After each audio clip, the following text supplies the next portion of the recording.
In 1968, the citizens of Prague, Czechoslovakia took part in a movement to reform their communist government, with a form of democracy they named Socialism with a Human Face.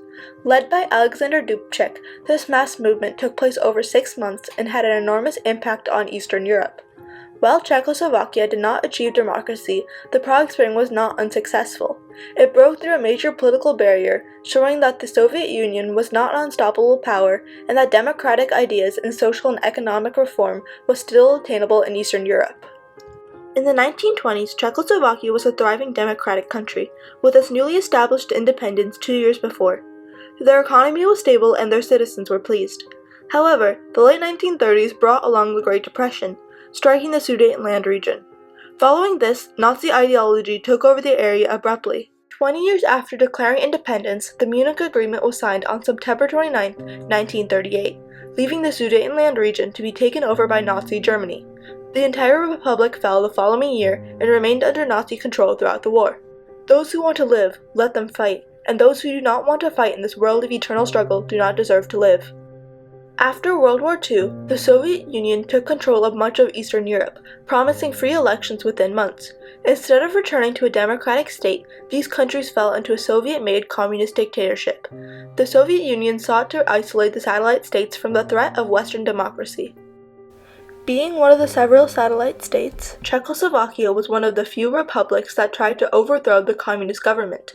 The former Prime Minister, Edvard Benes, feared the West and sought close relations with the USSR for protection.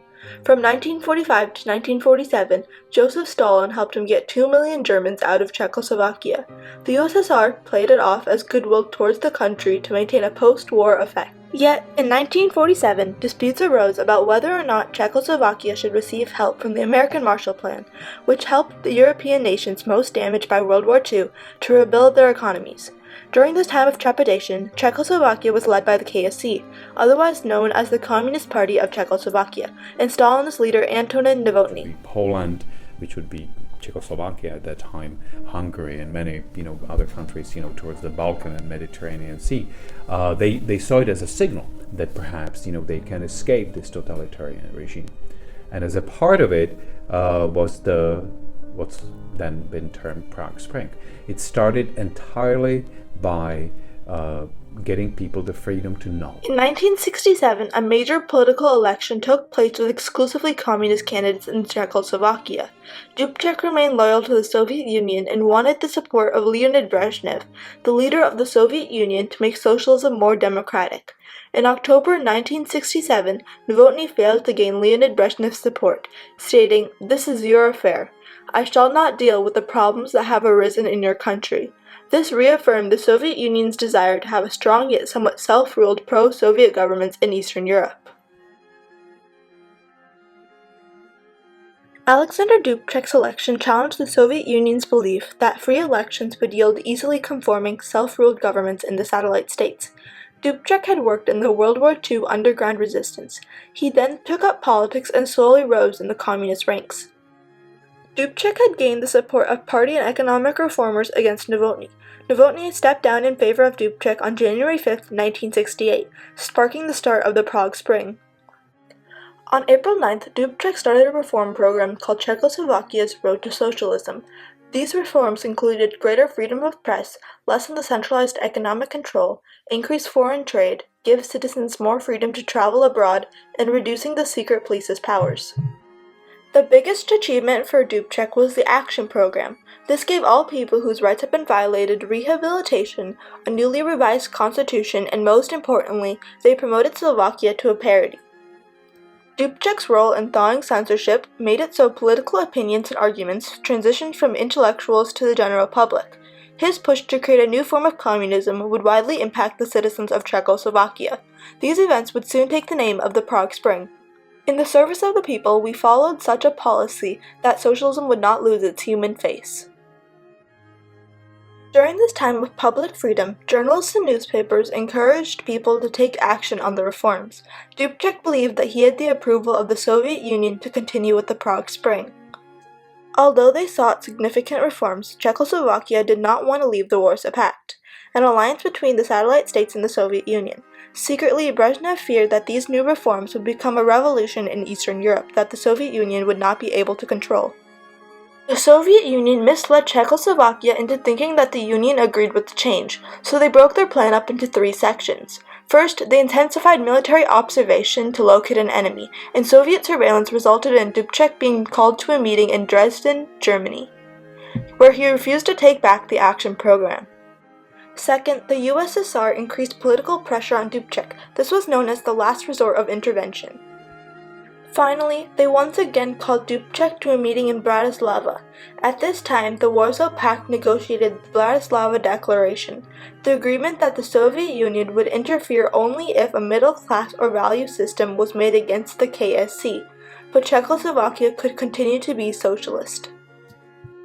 This agreement was considered a Soviet retreat and a Czechoslovakian achievement. Little did they know that this declaration was a hoax on the part of the Soviet Union to gain time. The invasion happened overnight on August 20th. The Soviet Union brought over 400,000 Warsaw Pact troops and thousands of tanks. Dubček and several other Presidium members were captured and taken to Moscow, where the Moscow Protocol, a law to protect communism, took place to take over the state. However, the Czechoslovakian leader was able to urge many of his people through a midnight radio show to maintain the peace and not to resist the advancing armies. Troops took hold of major cities, transportation, and communication routes, putting the country on a temporary lockdown. Even though they were powerless, they took the words of Dubček and remained nonviolent. They stood in front of tanks and tried to reason with the soldiers, with the common phrase, "Ivan, go home." Unfortunately, they were unsuccessful, and the makings of the Prague Spring immediately ceased. The invasion reimposed censorship and totalitarian rule.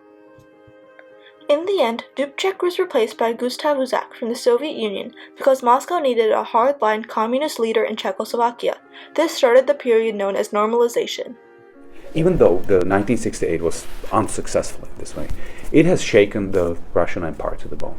It was always clear, that they are on the wrong side of history. For several months after the invasion, many troops had to stay to crush the remaining protests. The most immediate impact of the Prague Spring was the formal creation of the dissident movement, which challenged the policies and control of the Soviet Union over its satellite states. Many intellectuals were no longer part of the government, and they started to change their goals.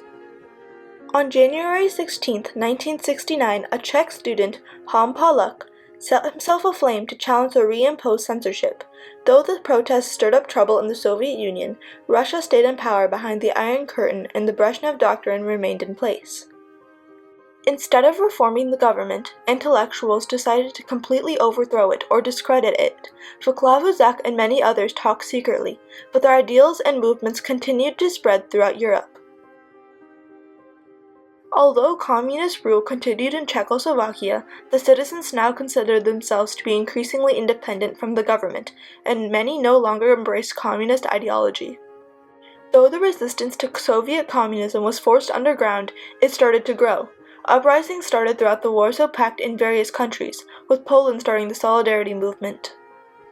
On November 20, 1989, the Velvet Revolution, the final non-violent protest in Czechoslovakia, began. The protest lasted until December 29, 1989. This was the product of over 5,000 people gathered, and their protest led to the end of communism in their nation and aided the toppling Soviet control throughout Europe.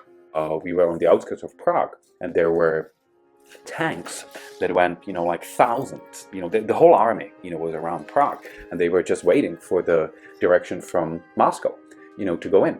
And they never got that order. In fact, they were told, that they are on their own, and that's when they retreated. Ultimately, the KSC socialist regime dissolved weeks after in the face of mass protests. Even though citizens embraced independence after the fall of the Soviet bloc, not everything was easy after freedom was obtained. The former satellite nations faced an economic breakdown when they had to move from a closed market to an open market. They struggled to gain economic footing in a wider global economy. Eventually, they emerged from under the Soviet shadow. The Prague Spring led to a change in ideology and a dissident movement that resulted in the eventual overthrow of the Soviet Union. With new democratic processes and free market economies in place, the former satellite nations recovered their national identities and autonomy as the ultimate legacy of the 1968 Prague Spring.